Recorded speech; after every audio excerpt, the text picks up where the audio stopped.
Stu Armstrong with interviews that pack a punch.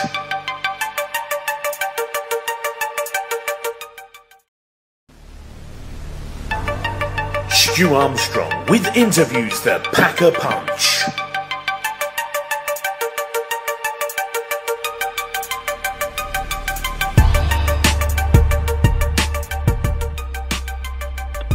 Hello and welcome to Radio Northumberland. My name's Stu Armstrong and this is the Stu Armstrong interview, where on each show I interview someone from the world of combat sports.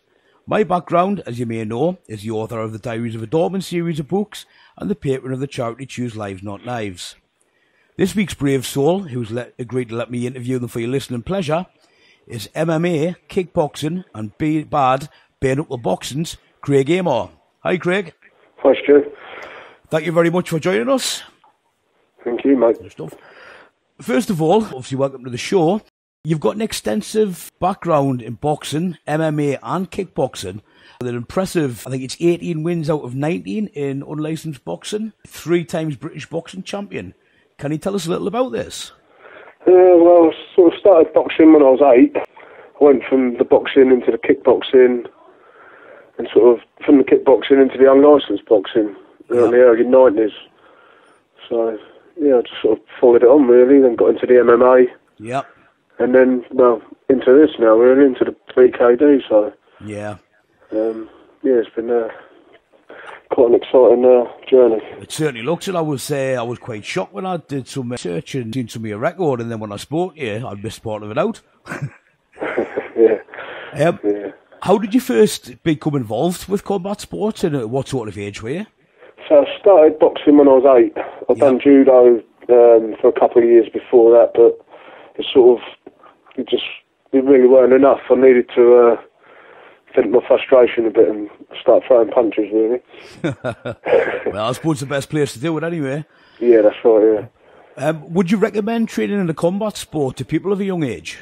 I would do, yeah, especially the way the world is now. It's I think you need to be able to look after yourself, really, to be honest. Yeah, I'd agree with you there. Definitely. And it's a good focus as well for the kids. You know, a lot of them just sit in front of the TV now. They don't know the computer games, and they don't. You know, a lot of them not really into the sport. So I think it is good for the kids to get into it. That's it. I think it teaches them a lot of self-discipline and self-control and self-belief, really, to be honest. It does, yeah, and respect for others as well. Definitely, yeah. Which I think something's lacking in the world these days, I tell you. Yeah, it is so. Tell us about the hardest MMA bout that you've ever had and who this was against. I think the hardest one I ever had, it was my first pro MMA fight. It was against the Millennium Brawl champion at the time called Andy Agden.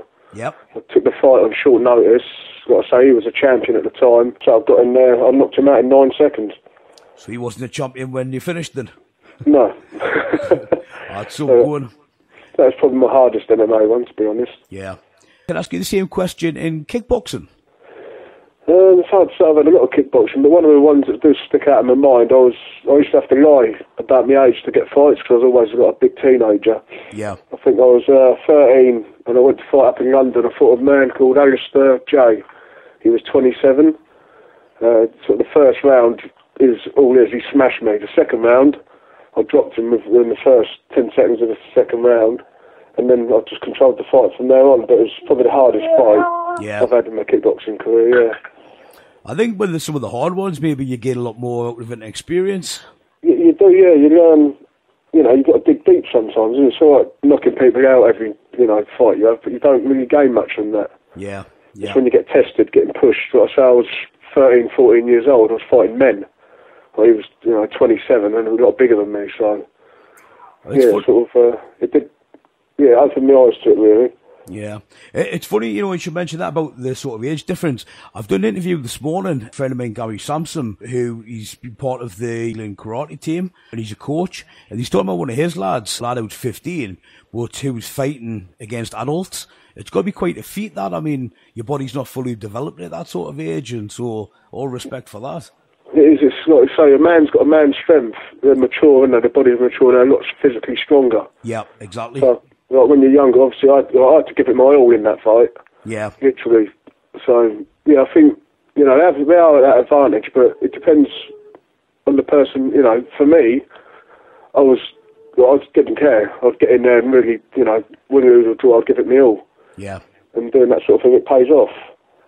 So I think age, you know, it's just it's a number, isn't it? But an adult is more mature, stronger, and a little bit wiser, I think. So. Well, you'd like to think so anyway. Well, yeah. Yeah, some of them are. In MMA, if you had your dream sort of fight to watch, who would it be? Who would it be between? To be honest, I haven't followed MMA for such a long time, so I don't really know who's about at the minute. I've sort of lost interest in it, to be honest. Yeah. So, yeah, it's hard to make a comment on that at the minute, to be fair. No problem. Could I ask you the same question in boxing? Boxing, at the minute, I'd like to see Tyson Fury get knocked on his arse by someone. For me, if Tyson can make a comeback to how he used to be, that'd be one of my dream fighters to get back in. He definitely be made. He's my absolute hero. He was my idol when I was growing up. So that was sort of my era for the boxing. He sort of come on the scene. So yeah, me as well. I remember watching him from when he was really young, and I've seen nothing like him. Yeah, he's just phenomenal, wasn't he? Absolutely amazing. Just animal, completely animal. That's what I liked about him. Yeah, I think that's the difference there. I mean, they talk about sort of Tyson and Ali. To me, Ali was great, but he was more of a boxer, more of a sportsman. Where Tyson, he was a fighter, simple as. He was. He just wanted to get him and take your head off, didn't he? That's it. Which is what I liked. I thought, just get in there, get the job done. Yeah. And that's what he done. If you got your choice of someone to fight against, but across any discipline, whether that's BKB, boxing, anything at all, who would you like to fight most and why? I never really thought about it, to be honest. I don't know. I don't mind fighting anyone, to be honest. I'm not the best fighter, but I'm game. I will get in with I'll get in with anyone. Yeah. So win, lose or draw, I've never really given it a thought, really. So what about if Mike Tyson rang up now and said, Stu, can you set up a fight with that Craig Amer? No, definitely. Even though I wouldn't expect to win, but I'd get in there and do my best. It's what I've always said. I would go in the ring with Tyson for free. I absolutely love it. You'd be lucky if I lasted half a second, but just to say that I've done it, and it would be amazing. Yeah, it would be. It'd be good. Like I say, even if you lost, you've still got in there with Mike Tyson. Exactly. So people will remember that. That's it. One of the things I strongly believe that both promoters and fight matchers are under an obligation to the fans, but mainly to the fighters, to make sure that the matches are good on experience and ability for their own safety. Would you agree with that? Yeah, I would do. Yeah, it is important in that respect. Yeah.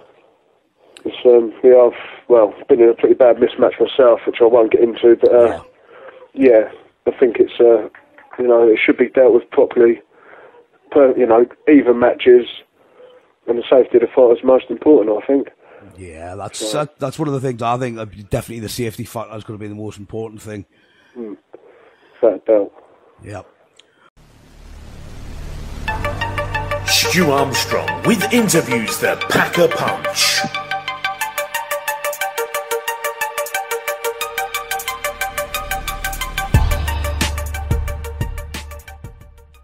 Guest today is Craig Amer. So, Craig, why the switch to bare knuckle boxing? It's just, I think, for me, it's been like a sort of a step up the ladder. Like I say, I've done the boxing, I've done the kickboxing, I've done the MMA, I've done a lot of contact sports, and for me, I think the BKB is really going to take off.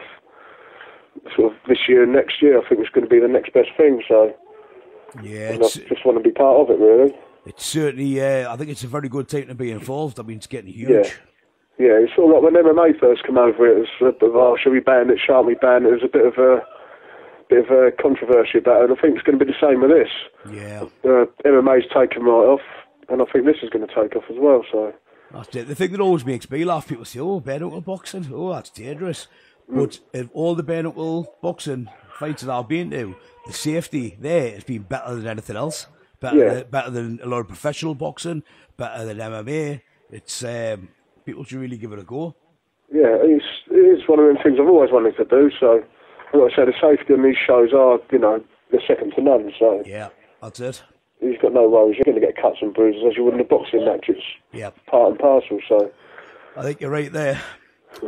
Do you think that your kickboxing and MMA experience will either help or hinder you in bare knuckle boxing? I think it's going to only be a positive, really. It's sort of, ring craft, isn't it? I've got the knowledge, the experience, so... Yeah, kickboxing, obviously, for your fight, I've got hands anyway, same as MMA, so... That's it, yeah. Yeah, hopefully, we'll see. Something that always fascinates me when you see people, especially people who've done a lot of kickboxing, a lot of other martial arts, when they then go to boxing or BKB, if the pressure's really on, will your instincts, do you think, not tell you to throw some kicks? No, like I say, I've had the boxing matches after the kickboxing. It doesn't really cross your mind, sort of, you're in there to box. So that's my focus. That's what I do. I've never, thrown a kick in a boxing match or anything like that. So hopefully I won't do it in a couple of weeks. I don't think you will. It's something that fascinates me, to be honest, because, I've seen a lot of people who are mainly kickboxers have a normal gloved boxing fight match, for instance. And I'm always fascinated how they can go between the two. Yeah, see, when I was kickboxing, I used to mainly box when I was in the ring. When I was kickboxing, I'd throw my hands more than my feet, so my background is boxing, really. Mm-hmm. Yeah. But I did have more of the kickboxing fights through my teenage years. Yeah. Into my adult as well, so it's you do have to switch off sometimes. Yeah. Yeah. To date, you've done really well in BKB. I know that on the 21st of February, you'll be fighting against Michael Ferry for the Bbad heavyweight title in Newcastle. He's another experienced and tough fighter. How do you think you'll cope with this? As any other fight, really, I'll sort of just take it as it comes, really. If he wants to put the pressure on, I'll put the pressure on back. So, yep. I ain't scared to mix it up. Mm-hmm. So it's going to be a war, that's for sure. Well, it's what I'm certainly looking forward to. Yeah. That's it. Yeah, as long as people enjoy it. I'll enjoy it. So that's what it's all about. That's it. It'll be good. Michael's background, both in gloved boxing and BKB, he's known particularly for his hand speed, pretty devastating punching power. Obviously, you've got a much broader range of skills. I've sort of covered this question a little bit, but, do you think it's really going to benefit you when he's going to be mainly boxing, but you've got other sort of skills to bring into the mix? Well, the thing is, we can only box, can't we? So, my other skills are going to not really going to count for much, are they? So I was meaning sort of experience-wise. Well, yeah, I was just... I suppose, I know how to cope with the pressure and the fast shots. I'm pretty quick myself, so... Yep. It's, there's going to be a lot of thinking going on. Have you got a prediction for the outcome of the fight? I don't think it's going to go 7 rounds, that's for sure. Well, I interviewed Michael a couple of days ago. We're going to put both yourself and Michael on on Tuesday, and he said pretty much the same thing. So I'm quite excited for it. Yeah. I'd like to see a good few rounds out of it, just so we can push ourselves and see what's. Yep. What's what? If we're both big, it'd be easy to knock one of. I could knock him out. He could knock me out pretty quick. So. Yeah, that's not much of a fight then, is it? But... Bit of an unfair question with this fight looming only a couple of weeks away. But what's next for you? What, in the boxing or BKB or? Yeah, in the BKB or the boxing world. Have you got anything else lined up?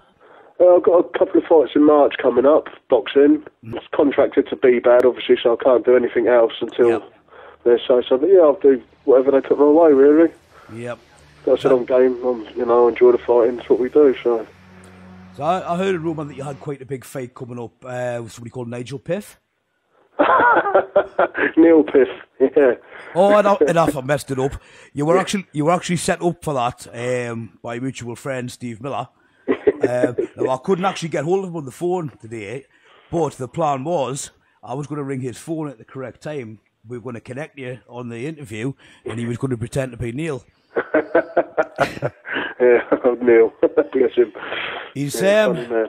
It may be a little bit dangerous for me to ask this, but Steve's also made us promise that I'll ask you the question about Whisper Chocolate. I've got no idea what it's about, but...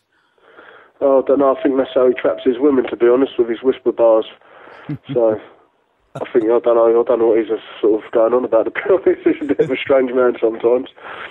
Well, he is, but he's 6'7", so I'm not going to say no. That's it. Lovely fella, though. Lovely guy, nice fella. He is. I did an interview with him a couple of weeks ago, and we've been speaking on the phone and that quite often, and he's a lovely bloke. He is, yeah. He is, yeah. Bbad in general, I mean, they seem to be bringing things really to the forefront. I think they're making a massive progress. I mean, there's fights going to pay-per-view TV, all kinds of things going on. How do you see their future? I think it's going to be good if, we get the backing and the fighters and the fans keep it going, and, there's the way Joe's promoting things, I think it's going to go far. It's the best promotion. Yeah, I think so. It is, they look after you as well, so... Yeah, I agree with you there. They're really doing well. Yeah, I think if anyone's going to push it forward, I think Bbad will, so... Yeah, that's it. Well, that's fantastic, Craig. Thank you very much for your time. I'm sure you've got a lot on, busy training schedule.